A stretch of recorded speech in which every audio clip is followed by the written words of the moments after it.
Vidyasri Subramaniam thought for the day. ஒரு restaurant இருந்துச்சு. அந்த ரெஸ்டாரண்ட்டில் வந்து அந்த ஓனர் வந்து வேலை செஞ்சுட்டு இருந்தார்.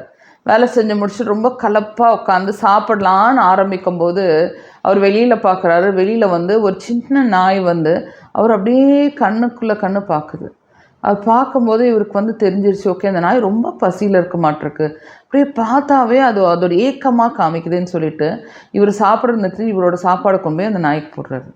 நாய்க்கு போட்டோன்னே அந்த நாய் வந்து அந்த பூரா பிளேட்டையும் சாப்பிட்ருது. ஸோ இவருக்கு தெரிஞ்சிச்சு சரியான பசியில் வந்து இருக்க மாட்டிருக்கு அப்படின்னு சொல்லிட்டு இவர் என்ன பண்ணுறாரு, அந்த சாப்பாடு போட்டு இன்னும் கொஞ்சம் சாப்பாடு போட்டு அந்த சாப்பிட்டு அது போயிடுது. அப்புறம் அப்புறம் வந்து சாயந்தரம் ஆனால் திருப்பி அந்த நாய் வந்திருக்கு. வந்தோடனே அவருக்கு தெரிஞ்சிச்சு, ஓகே அது சாப்பாடு தான் கேட்க வந்திருக்குன்னு சொல்லிட்டு அவர் என்ன பண்ணுறாரு, சாப்பாடு திருப்பி போடுறாரு, சாப்பிட்ருது. இந்த மாதிரி ஒரு 4-5 நாள் நடந்திருக்குது. அந்த வரும், இவர் சாப்பாடு போடுவார், சாப்பிட்டு போயிடும். இப்படி வரும். ஒரு நாள் என்னாச்சு, ஒரு 4-5 நாளுக்கு அப்புறம் அந்த நாய் வரவே இல்லைன்னொன்னே இவருக்கு வந்து மனசு பதற ஆரம்பிச்சிருச்சு. ஐயோ நாய் ஏன் வரல, ஏதோ நாச்சா என்னன்னு சொல்லிட்டு இவர் வந்து வண்டி எடுத்துகிட்டு போய் நிறையா பக்கம் போய் தேடுறார். தேடும் போது பார்த்தா அது வந்து ஒரு ஒரு ஒரு மேடை மாதிரி இருக்குது. அந்த மேடைக்கு அடியில் ஒரு ஸ்பேஸ் இருக்குது. அங்கே போய் செம்ம தூங்கிட்டு இருந்தது. அப்புறம் இவர் என்ன பண்ணார், அவரோட எப்படியோ பிடிச்சிட்டு வந்து சாப்பாடு போட்டிருக்காரு, சாப்பிட்ருக்கு. ஆனால் இவர் கிட்ட போனாவே நெருங்கவே விடாதான். அப்புறம் டெய்லி அவர் போடுறாரு, சாப்பாடு போடுறாரு, சாப்பிடும், போகும் வரும், போகும் வரும். இப்படியே ஒரு மாதம் நடந்திருக்கு. அப்புறம் இவர் முடிவு பண்ணுறாரு, சரி இந்த நாயை நம்மளே வந்து அடாப்ட் பண்ணிக்கலாம் அப்படின்னு சொல்லிட்டு இவர் வந்து பிளான் பண்ணுறாரு. ஆனால் அந்த நாய் வந்து கிட்ட தொடவே விட மாட்டேங்கிறான். அப்புறம் கறி போடுவார். அப்புறம் வந்து இவர் பண்ணுறதை பார்த்துட்டு அவர் ரெஸ்டாரண்ட்டுக்கு வரவங்க எல்லாருமே கொஞ்சம் சாப்பாடு அந்த நாய்க்கு போட ஆரம்பிச்சிருக்காங்க.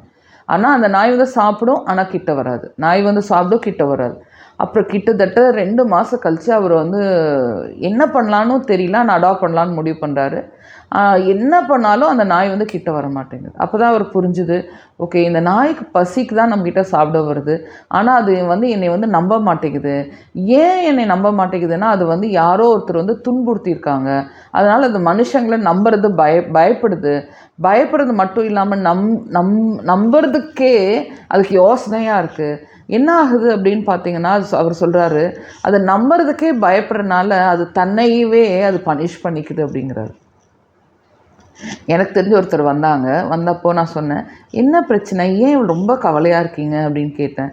இல்லை ஒரு சில சம்பவம் நடந்துச்சு, எனக்கு அது வந்து ரொம்ப மனசு கஷ்டமாக இருக்குது அப்படின்னு சொன்னாங்க. நான் சொன்னேன், பரவாயில்ல, இப்போ உங்களுக்கு வந்து சம்பவம் நடந்தது, அது வந்து ஏன் ஓப்பன் அப் பண்ணுங்கள், ஏன் நீங்கள் ஓப்பன் அப் பண்ணாமல் நீங்கள் வந்து மனசுக்குள்ளேயே வச்சுக்கிட்டு உங்களை மேலும் துன்புறுத்திக்கிறீங்க அப்படின்னா அவங்களால ஓப்பன் பண்ணவே முடியல.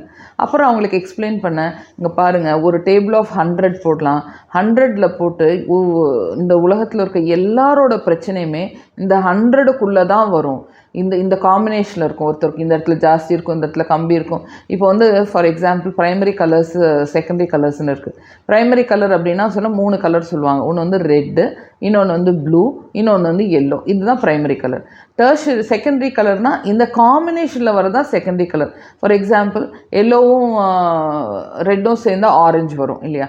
ஸோ ப்ளூவும் எல்லோவும் சேரும்போது க்ரீன் வரும். அந்த மாதிரி டெர்ஷரி கலர்ஸ் அப்படின்னு சொல்லுவாங்க.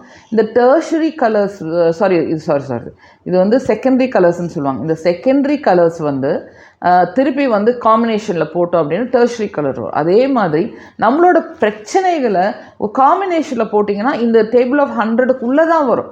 ஸோ யாருக்குமே ஒரு பெரிய சீக்ரெட்டு, உலகத்தில் இல்லாத சீக்ரெட் உங்கள்கிட்ட இருக்குன்னு இல்லை. நீங்கள் ஓப்பன் அப் ஆகிட்டீங்க அப்படின்னா இந்த பிரச்சனைக்குள்ளே தான் நீங்கள் இருக்கீங்க. அதில் வந்து நமக்கு வந்து நம்ம அதை எப்படி புரிஞ்சுக்கிட்டோம், அது எவ்வளோ நம்மளை ஹர்ட் பண்ணுன்னு சொல்லி சார்ட் அவுட் பண்ணலாம் அப்படின்னோடனே அவங்களால அதை ஏற்றுக்கவே முடியல. அவங்க வந்து இல்லை நான் சொல்கிறேன் அப்படின்னு போயிட்டாங்க. அப்புறம் எனக்கு வந்து இந்த நாய் ஸ்டோரி பார்த்தோன்னே தான் எனக்கு புரிஞ்சுது, ஓகே நம்ம வந்து சில விஷயங்கள் மனசில் போட்டு அழுத்திக்கிட்டு இருக்கும்போது என்ன ஆகும் அப்படின்னா அதுவே நம்மளை ஒரு டைப் ஆஃப் பனிஷ்மெண்ட் நம்ம கொடுத்துக்கிட்டே இருக்கும். நம்ம அந்த விஷயத்துக்கு நம்ம அதில் இன்வால்வ் ஆகிருக்கோமா இல்லை அந்த தப்பாக புரிஞ்சுக்கிட்டோமான்னு என்னன்னே நமக்கு தெரியல இல்லையா? தெரியாதனால தான் நம்ம ரொம்ப மனசு கஷ்டப்படுறோம். இதை வந்து நம்ம வந்து ஒரு ட்ரஸ்டட் பர்சன் கிட்ட நம்ம ஓப்பன் அப் ஆகிட்டோம் அப்படின்னு வச்சுக்கோங்களேன், இன்னும் கொஞ்சம் we will feel better. So நீங்கள் ஒரு விஷயத்த சொல்ல வேண்டாம்னு சொல்லி உங்கள் மனசுக்குள்ளேயே போட்டு அழுத்திக்கிட்டு ரொம்ப கஷ்டப்பட்டு இருந்தீங்கன்னா நீங்கள் வந்து உங்களுக்கு பனிஷ்மெண்ட் கொடுக்குறீங்கன்னு நீங்கள் தெரிஞ்சுக்கணும். ஸோ ஒவ்வொரு நாளும் நீங்கள் வந்து ஒரு சித்திரவதைக்குள்ளே ரொம்ப கஷ்டத்தில் பேச முடியாமல் பண்ண வேண்டாம். எல்லாருக்குமே எல்லா பிரச்சனையும் இருக்குது, ஆனால் வேறு டிகிரியில் இருக்குது. சிலவங்களுக்கு அம்மா அப்பானாலும் பிரச்சனை, சிலவங்க அம்மா அப்பா இருந்தும் பிரச்சனை, சிலவங்களுக்கு அம்மா அப்பா இல்லாமல் இருக்க பிரச்சனை. ஸோ அந்த மாதிரி சிலவங்களுக்கு ஹஸ்பண்ட் இருந்து பிரச்சனை, சிலவங்க ஹஸ்பண்ட் இல்லாமல் இருந்து பிரச்சனை, சிலவங்க ஹஸ்பண்ட் இருந்தும் இல்லாமல் இருக்கிறது பிரச்சனை. அந்த மாதிரி எல்லா காம்பினேஷன் போட்டிங்கன்னா அந்த டேபிள் ஆஃப் 100 தான் வரும். ஸோ நீங்கள் ஒரு ட்ரஸ்டட் பர்சன் கிட்ட சில விஷயங்கள் சொல்லுங்கள். அப்படி தான் அவங்க சீக்ரெட் தெரிஞ்சு அவங்க உங்களை கேவலமாக நினைக்கிறாங்கன்னா ஃபர்ஸ்ட் ஆஃப் ஆல் அவங்க ட்ரஸ்டட் பர்சனே கிடைக்காது. அதை நல்லா புரிஞ்சுக்கிட்டு நீங்கள் கண்டிப்பாக உங்களை நீங்களே பனிஷ்மெண்ட் பண்ணாமல் அடுத்தவங்க கிட்ட பேசிட்டு கொஞ்சம் ரிலீஃப் ஆகிக்கோங்க. ஓகே.